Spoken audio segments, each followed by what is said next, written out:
Thank you, Martin. Last but not least, I'd like to turn to Jose, who is technical coordinator of an H2020 project called Cyber Geiger. And rather than me trying to explain what it's about, I'll leave it up to Jose to do that. Over to you. Okay, thank you. And thank you for the invitation. So yes, I'm Jose Francisco Ruiz from Atos. I am participating as a technical coordinator in the Geiger project. This project derives from a past project called SME, from which I was the project coordinator of that one as a whole. 3 years project, and this is a continuation, let's say, of it. And kind of in both of them, what we wanted to build is basically the topic that we have here in this panel discussion, about how we can develop, create, build cybersecurity for SMEs. In the past project, as I was commenting, it was more focusing on the technical aspects, while in the Geiger project, let's say that we are focusing in both pillars that Nick was commenting before, that nowadays I think are very necessary for SME. On the one hand, the technical solutions, on the other hand, the awareness and the training. One without the other cannot be understood, and it is impossible to make an SME understand why cybersecurity is important if they don't even know why it is important, which I think is something that can be applied to anything in general. So in that aspect, I have been working in this field of the cybersecurity for SMEs for plenty of years already. I had actually done nice and long discussions with Nick about this topic in the past, and etc. If I will say about my experiences in this field and what I have seen in Europe in general, I think I will focus on two specific aspects. That's why I think that it is kind of the problem of how, for this SME cybersecurity resilience in Europe. I will say even that maybe developing is not the correct word, but I will say more for building. Why? Because as Nick, for example, was saying before, we have from different European research projects, we have so many solutions of cybersecurity. Probably that, when he start compiling all of these solutions, you can find some of them that, they were, if not by this, will be very, very difficult to find. So we have indeed cybersecurity solutions in Europe. And then the question will be, then why are we still not tackling this aspect of cybersecurity in the SMEs, no? And in this way, I will say two main things that I have learned from the SMEs, working with them, both in the official way in projects and research, and then in the second one, which is in a more non-official way, having some drinks and talking about their day-to-day and about how difficult everything is for them. First of all, I will say that they don't understand the solutions. I mean, let us be clear. For an SME, the first thing, their main priority, more critical aspect, everything is money. Why? Because they need it to survive. That's how it is. That's how it is. So in that aspect, you have to understand that if they see cybersecurity, they don't see what I, as a cybersecurity expert, see. They see something that consumes time, effort, I don't know, people, resources, everything. And it's not bringing immediate benefits to them, which I think Nick was commenting exactly about this topic before. So one very important aspect is to make understand, let's say for the SMEs, how cybersecurity is beneficial for them, because they know how beneficial it is after they have been the victim of an attack, like probably to all of us happened. When was the last time that you changed your password? Well, don't think about that. Probably it's not a good idea. Whenever you have a problem, then it will be when you think, oh, I should have paid this extra money for this solution, this extra money for this solution. So I will say that one of the main issues for them is understanding how cybersecurity is important for them. But as I say, I can understand. I work in the cybersecurity area. Not even to my parents, I talk about cybersecurity because it's a waste of time. I just tell them I work in computers, and that's better for them. So after talking with a lot of companies of SMEs, that was something that we checked. And if you go even to ask them, so for this amazing solution, it can protect your servers, it can protect your password, your employees, whatever. How much would you pay? And I will pay, I don't know, 100 euros every 3 months or something like that. Like, dude, you really have no idea of what you are talking about. Not even in the scope of the pricing, you have no idea of how this works. So this awareness, this understanding of cybersecurity, this is something that it doesn't matter how many solutions we put on top of them or give to them. It's like everything. If you don't understand what it is, you're not really going to be attracted to it. And for me, it's a very difficult thing for cybersecurity, which is to make it attractive to these SMEs for them to really, I want to buy, I want to use it. Okay. The other aspect I will say very important is that, and kind of follows with this one, is that when they see solutions, what they understand is kind of like an antivirus. So say I'm going to the market, I'm going to buy this antivirus, which also brings anti-malware, and I don't know, whatever it brings, this is what I'm going to have in my system. Does this really fulfill all your needs? They don't know. They kind of go for these solutions that are very specific, very general, sorry, and that's what they use. So at least they say, at least I am trying. I'm having my antiviruses, I'm having my, I don't know, whatever solutions in my system, and this is the best I can do. So for most of them also, they feel like going to the market is difficult because they don't understand what kind of solution is the best for them, let's say, best fitting for them, no, best in the slot, as I will say. And if we can even take into account the money, then that's worse. So are the majority of the cybersecurity solutions that are built too general and generic, and they don't really fit with what they need? Probably Nick even know more about this than I do. But very probably they are more thinking on large companies and etc. And not really for this target. So you have to see then that thinking on this way for an SME, you go into a very weird area context where there are a lot of different solutions that you don't understand if they fit for you. Maybe most of them are like killing flies with cannonballs basically, and also you don't even understand why it's so important to have it in your company. So for me, these 2 points are the more critical for as I say, for building this cybersecurity resilience for the SME. So and mostly focuses on this understanding.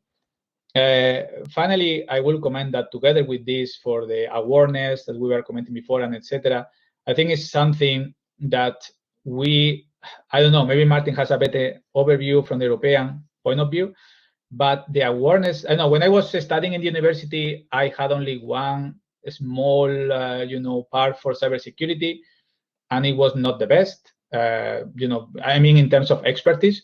So it's something that you kind of learn by yourself. So I will say that maybe we have to try to make cybersecurity more, day-to-day, more normal for everyone in Europe, so we understand how important it is. Because if not, I say we only learn, unfortunately, about this when something fails and when something goes wrong. And then, unfortunately, for the SMEs, usually if they are the target of a ransomware attack or something like that, usually they just stop working. That's how it is, and that's very scary. And that means that they are not really going to go to the digital transformation, because the more digital I go, I mean, if I have my notebook here with all my numbers, I have it here. No one can steal it. It's mine. If I go to the cloud, maybe someone will steal it, or I will not be able to access it. Then my business will go to shit. So I think that for me, honestly, was some of the more important aspect was covering this part of how to make cybersecurity attractive and understandable for the SMEs. Second, for having solutions that can really tackle the needs of the SMEs. And as I said, from my point of view, it not only fits on the technical view, but also on the performance and the budget view.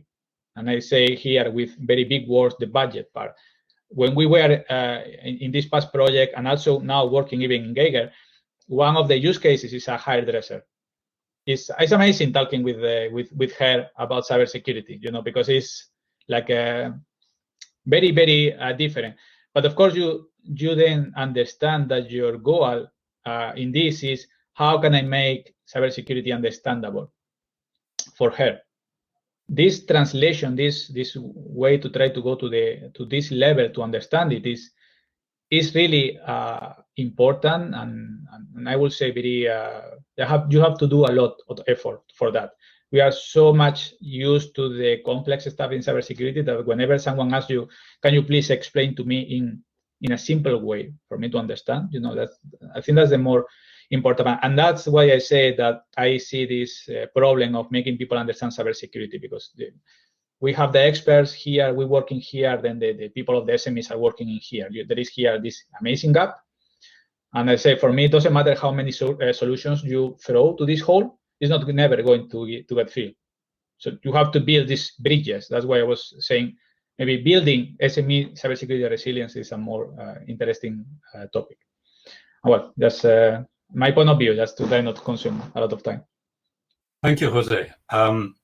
One of the fascinating things about the Cyber Geiger project, it's got some of the best known companies in cybersecurity and academic institutions. And then, as you just mentioned, it has Coiffure Loredana, which is a ladies' hairdressing salon. And it's like, whoa, what on earth is that doing there? So I think that, this was a question that I posed earlier on to Anika. How difficult is it, number one, to find a non-IT organization like Loredana?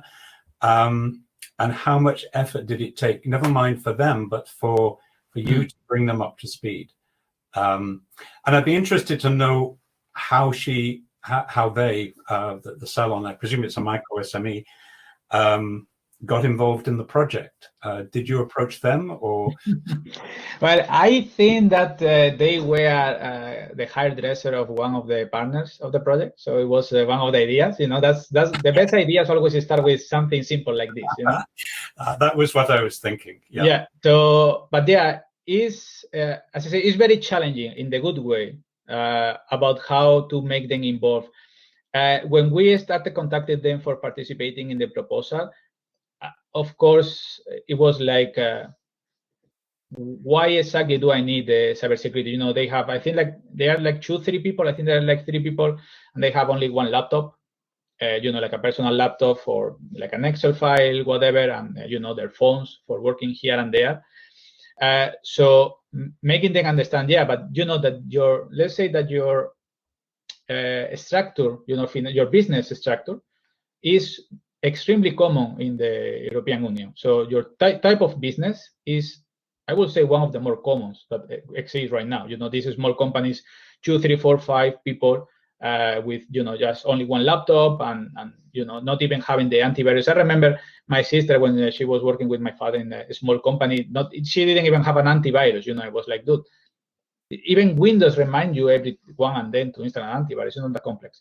So trying to make them understand, first of all, for the need for cybersecurity for participating in the proposal was a good one. But then when we were telling them about how it could improve, let's say, in the way of, okay, let's because of course you tell them cybersecurity, and the first thing that you think is, I don't know, encryption, passwords, and and a lot of very crazy size things. But the idea that we told them was, the idea is that we are going to provide you a solution that you are going to have to be able to interact with it only the minimum necessary at your level. So it is not going to tell you to install a specific agent or to have, like a specific router in your company or something like that. But we are going to ask you for information or to work with it in a very friendly user way. And the information that we are going to provide you also will be very and the more friendly user way that we can.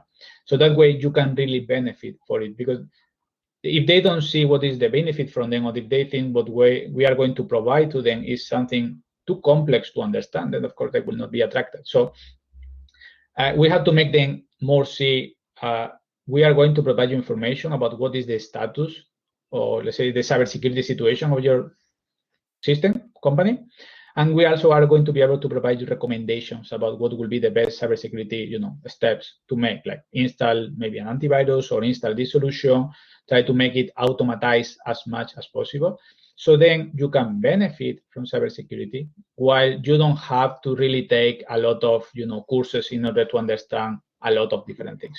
And this part was much more attractive to them and make them more say, oh, if it is something like that, then it is good, because that way I know by you just have to check the news and you will see here and there news about cybersecurity attacks and ransomware here and there, so they know these kind of things exist. But like we think always that nothing bad will happen to me ever again, till something happens. So they knew this happens. So the moment that you can tell them, look, I can give you a solution that is going to be very user friendly for you, is going to have the minimum impact in your day-to-day, is going to be transparent to how you work, so you are not really going to modify how you work normally, then they are interested in that way. So I will say that these are the more important ways to make them known. But of course, this is a very specific case that we went to there to talk and etc. And that's why I said that in order to reach more of Europe, we need a more general approach for that. So I'll confess that I asked Jose if we could invite Laura, the lady who runs the salon, to join our panel. Mm-hmm. Jose said that her English wasn't very good, which is understandable. Neither's mine on certain occasions. But it raises the question about language. And given that micro SMEs are very small, they're going to not necessarily work in an international environment and not necessarily speak particularly good English. Mm-hmm. So I was wondering whether what others think about the need to ensure that materials, particularly for the smaller organizations, are done in local languages. And that in itself obviously creates a bit of a barrier. Anika, do you have any views on that? Yeah, I think it's a good point, because I think in particular in Brussels, everyone is used to working in different languages and speaking different languages, but I guess everyone also knows that once you go back to your country, this is actually not the case. So we should also take that into account when thinking about these issues. I don't know, I remember a conversation also with other SME associations where we were also thinking about training on emerging technologies, and then the first question was, yeah, but would this be available in the local languages? Because if not, there's really no point. No one would be interested. Yeah. Anyone else got a view on that? Yep. Yeah, I have. So I live in Italy, and in Italy, English isn't spoken by everybody, and I don't mean that in a condescending way, because I come from the UK where nobody speaks a second European language. So, and it is a problem. Even in the company in Trust IT, we do work internationally, but our technical team, many of them don't speak English very well. They do after a massive investment of English lessons, and I think it's imperative that not everything is in English, and you do have language specific versions. And this is something we're doing in Cyberwatch, which we're translating everything into Spanish so that they can be accessible to the Spanish Cybersecurity Innovation Hub. So I think it's of course English is, and if I had to complete one of these in Italian, my Italian's good, but I would think twice about it. Mm-hmm. And I would probably put it off, because it's not something I would normally read in Italian. I'd find it difficult. I mean, these things are difficult in my own language, so exactly. Yeah, that's well understood.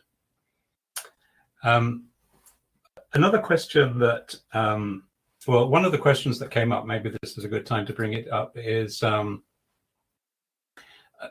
what do people think about the difference in security maturity of SMEs between countries? Are the companies in Switzerland and Germany more mature than those in France or the UK?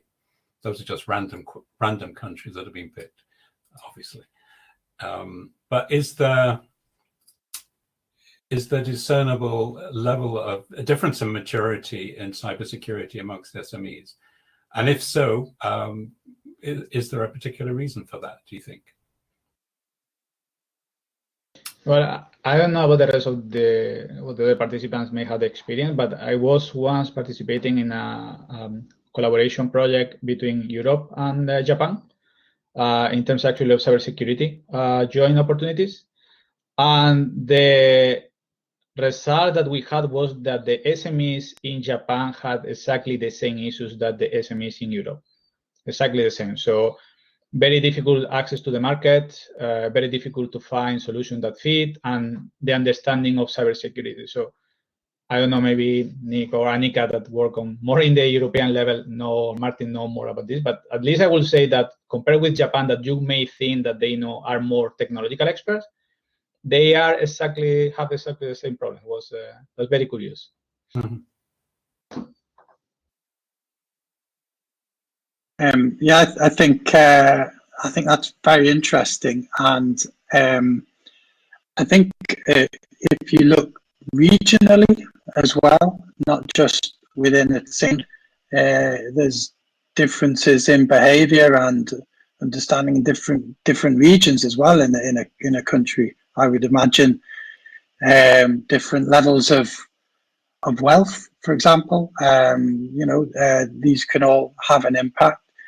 The other point is, I think what Jose said about the hairdresser's notebook with all her contacts, the hairdresser probably doesn't have to secure everything.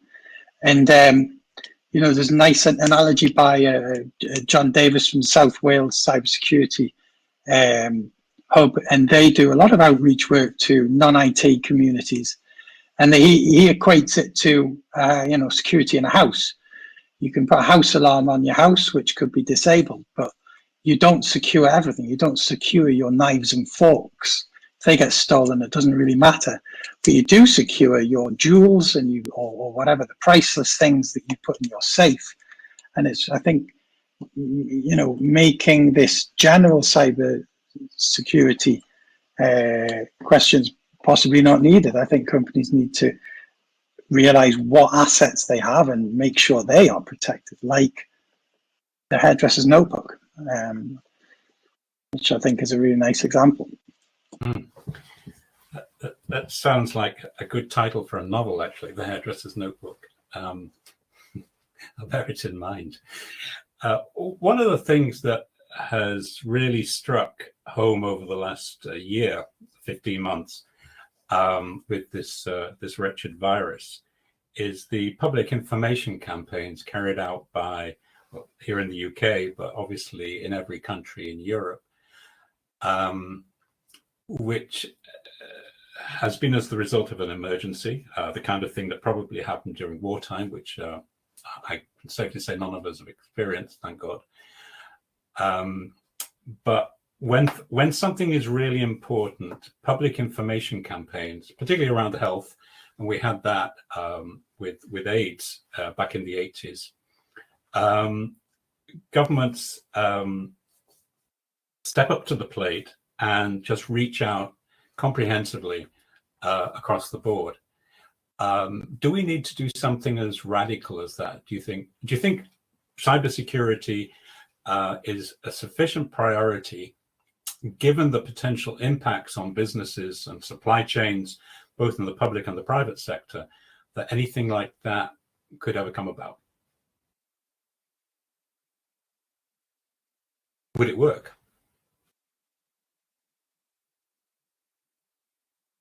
That's a general question. Anybody wish to address it? Martin, I'll pick on you. It's a pleasure.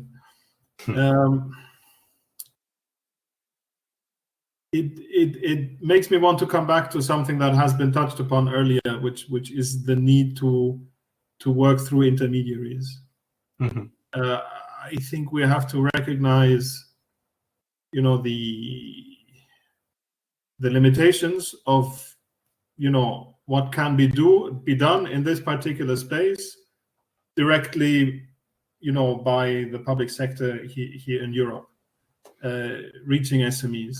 I think, probably the Commission is, relatively good at building, 10 supercomputers, scattered across Europe.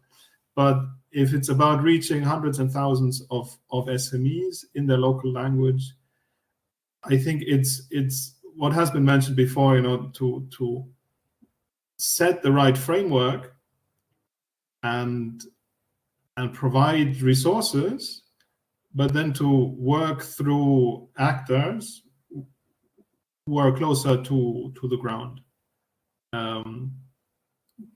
Be that member states, or be that, at the regional, at the local level, or certain, let's say certain economic, functions like the insurers that have been mentioned. So, and so this is also a bit, the philosophy behind what, the toolkit that we've been giving ourselves around this network of national coordination centers, and the digital innovation hubs, which will address digitization more broadly, some digital, and they will have more or less a regional footprint. And so we will have their digital innovation hubs, which will specialize in cybersecurity, and those will be certainly, players in our community.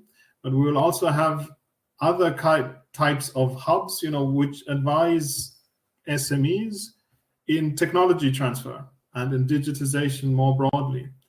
And so we also want to reach those and make sure that these innovation hubs also, kind of think cybersecurity when they preach digitization. So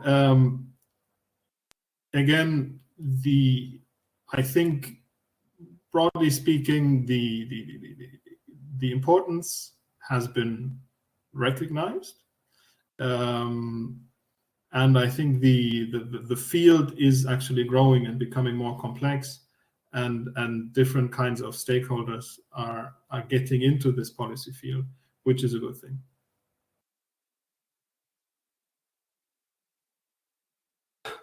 Thank you. Anika, we're unbelievably coming towards the end of our session. And there's still so many questions to be answered, which is not surprising. Anika, I see your job title is Senior EU Policy Manager. Are there any outstanding policies that you would wish to recommend to Martin and his other colleagues in the Commission or the institutions that would help what we're discussing?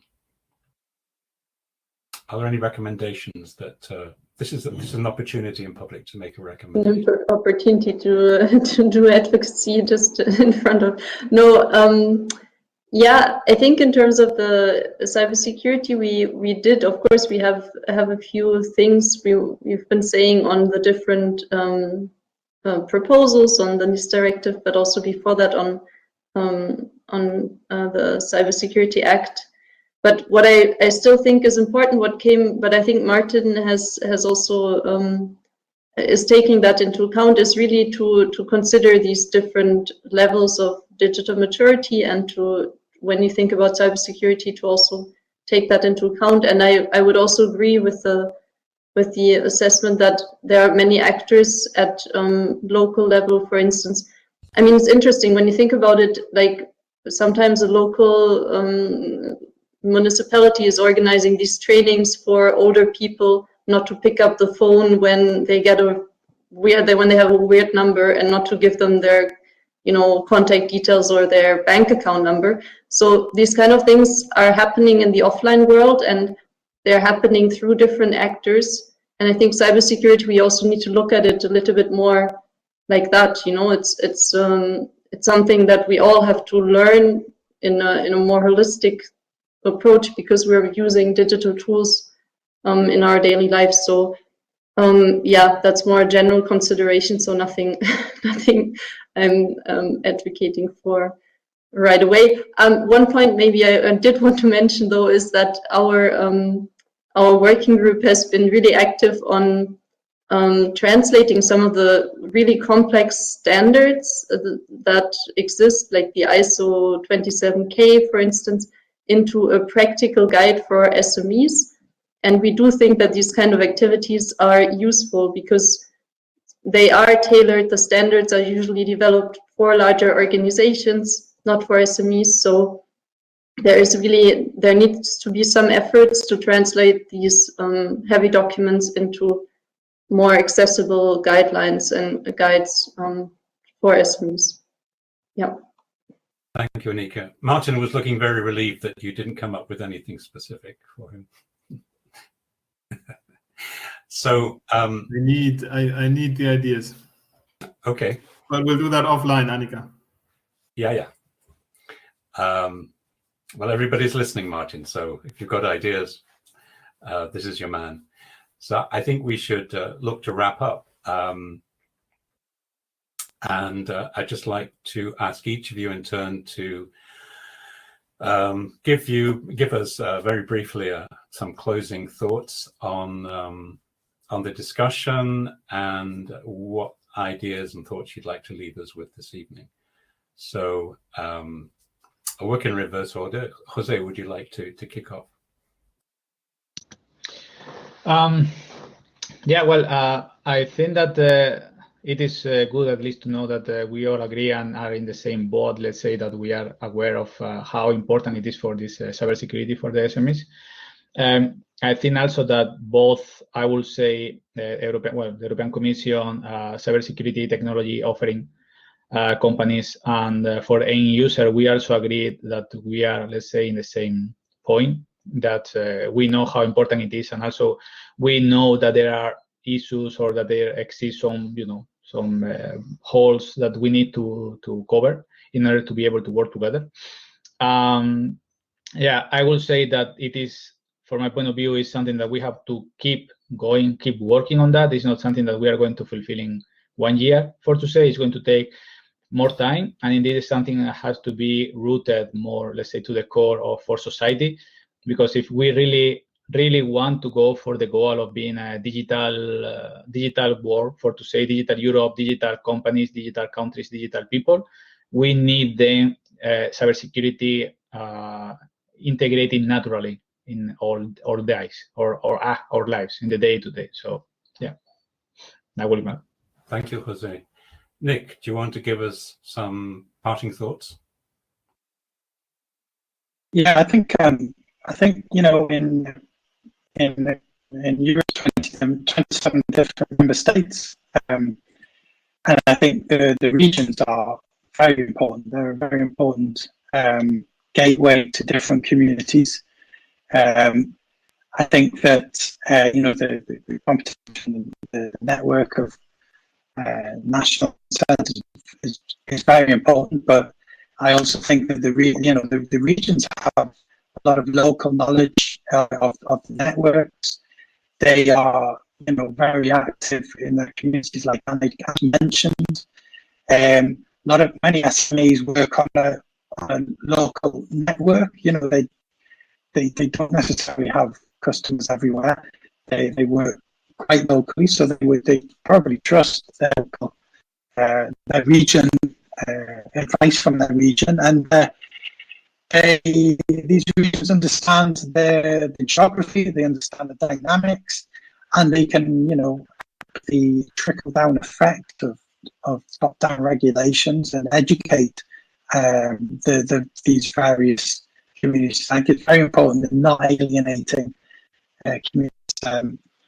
As we've seen with Brexit, Brexit wasn't an error, and there was everywhere in England outside of the major city voted to leave. So the regions are really important. They felt alienated. So I think the real outreaches and these regional authorities are very, very important to educate people who these businesses that we've just been talking about. Thank you, Nick. When you said England, of course, you meant the UK. Yeah, well, yeah, I did mean the UK, but I was not sure about Scotland and Northern Ireland. Yes, I know. But yeah, where I come from the northeast of England, and everywhere voted to leave, unfortunately. I know. Unbelievable. Yeah, one of the things that we've been working on our governance activity is looking at regional hubs and the role that they can play in the overall governance of the cybersecurity competence network that we're trying to build alongside the center. So yeah, I think we're with you on that. So coming to you, Anika, what would you like to leave us with? Yeah, thank you. Well, three things. One is the need to tailor to different maturity levels and to regional differences in SMEs. So not to look at SMEs as one entity, but see differences. The other thing is the intermediaries, so to include them in considerations on cybersecurity resilience. And the third point would be the standardization system, making sure that the standards are also tailored or accessible for SMEs. So thank you everyone also for your interesting thoughts, and it was really nice to be part of this. Well, thank you, Anika. Martin, could you wrap up for us, please? Thank you. I'll just claim the privilege of repeating what the colleagues have already said in wrapping up. No, I think really the issue is identified, and not only here in this kind of policy circles, at least where I sit, but more broadly on all levels and with all kinds of different actors. And I think the resources are kind of being put in place, and the structures are developing, to addressing these issues. So I think what needs to be achieved really is awareness, and then the right tools need to be made available and be diffused. And I think different actors and different levels of governance, all have their role to play. Maybe the diffusion should take place more locally or regionally, but the providing of resources and tools that can be carried out at the European or at the national level. So I think it's an important and evolving field, and I'd really love to kind of be back on this panel in 2 years' time and see how things have evolved. We can arrange that, Martin. And I think it would be, I'm not sure that we're still around in 2 years' time, but could come back to you on that. But it would certainly be good to come back and revisit what progress has been made in some of the many issues that we've talked about. And I think, what has become clear is that we're all in agreement about the nature of the problem, the vastness of it, how fragmented it is by language, by digital maturity, by wealth, and the difficulty of reaching out to particularly non-IT micro SMEs. And basically, why should they be interested?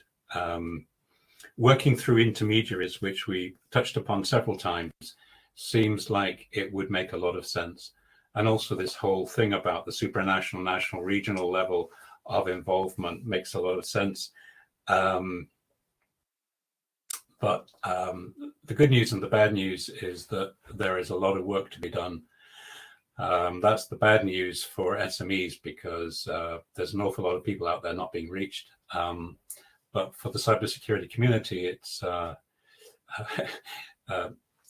gainful employment for years to come, in terms of being able to create the momentum and the prioritization to get this out to SMEs, and not only SMEs, but also the general public, which is equally important. And that was touched upon also, that people are doing that in the offline world, but increasingly as we're becoming dependent on the digital economy in Europe, it's citizens who also need to be made aware of the dangers that exist from malevolent actors. So thank you very much indeed. Thank you for the audience for staying with us. So I'd like to thank you, Jose, Nick, Anika, and Martin. I do hope we can get together again. And next time, please God, we can actually meet in person. And as Kai was suggesting right at the beginning, we can go and have a drink, which would be an excellent idea. So thank you to all.